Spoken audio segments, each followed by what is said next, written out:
Friends, welcome back to వని వంటిల్లు. ఈరోజు మిర్చి సలాన్ ఎలా తయారు చేసుకోవాలో చూద్దాం. దీన్నే మిర్చి మసాలా కూర అని కూడా అంటారు. బిర్యానీలోకి ఇలా తయారు చేసుకుంటే చాలా టేస్టీగా అనిపిస్తుంది.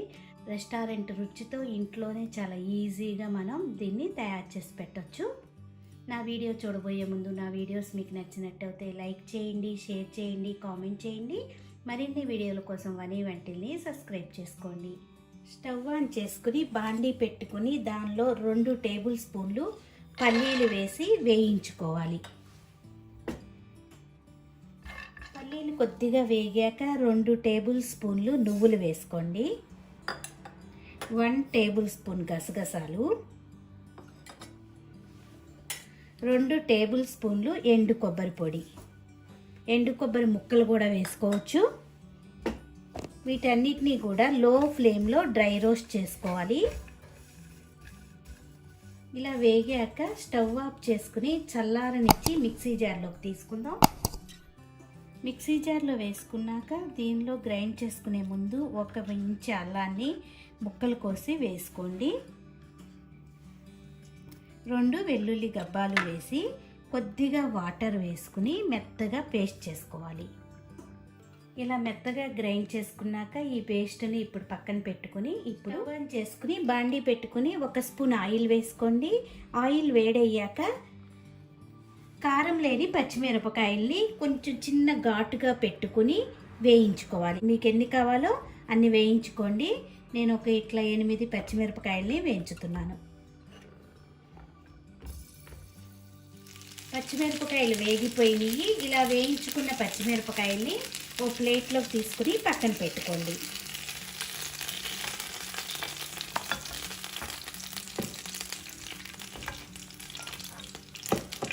అదే ఆయిల్లో 1/2 టీ స్పూన్ ఆవాలు, 1/2 టీ స్పూన్ జీలకర్ర వేసి వేగనివ్వండి. ఆవాలు జీలకర్ర వేగాక ఒక చిన్న ఉల్లిపాయని ముక్కలుగా కోసి వేసుకోవాలి.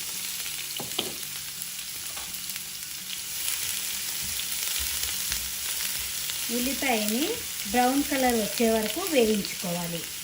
ఉల్లిపాయ ఇలా బాగా వేగాక దీనిలో 1/2 టీ స్పూన్ పసుపు, 1 టీ స్పూన్ కారం, 1 టీ స్పూన్ ధనియాల పొడి, 1/2 టీ స్పూన్ జీలకర్ర పొడి, 1/2 టీ స్పూన్ గరం మసాలా, రుచికి తగినంత ఉప్పు. ఇప్పుడు మసాలాని 1 నిమిషం వేగనివ్వాలి. వేగాక గ్రైండ్ చేసుకున్న మసాలా పేస్ట్ వేసుకుందాం.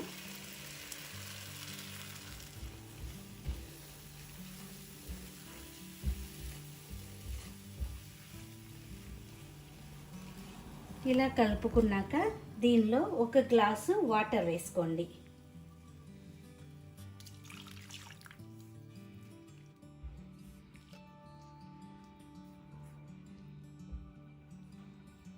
దీన్ని 2 నిమిషాలు మూత పెట్టి ఉడికించుకుందాం. ఉడుకుతున్నప్పుడు దీనిలో 1/2 టీ స్పూన్ బెల్లం వేసుకోండి.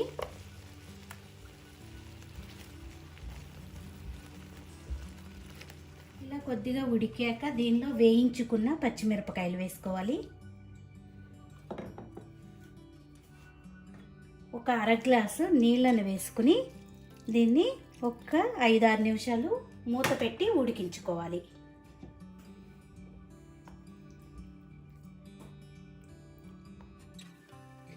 5 నిమిషాలు ఉడికాక మూత తీసి చూసుకుందాం. చూడండి, ఆయిల్ పైకి తేలి కూర రెడీ అయిపోయింది. ఇప్పుడు స్టవ్ ఆఫ్ చేసుకుని దీనిలో సన్నగా తరిగిన కొత్తిమీర వేసుకుందాం. ఇది బిర్యానీలోకి చాలా రుచిగా అనిపిస్తుంది. మీరు తప్పకుండా ఇలా ఒకసారి ట్రై చేసి చూడండి. Thank you for watching.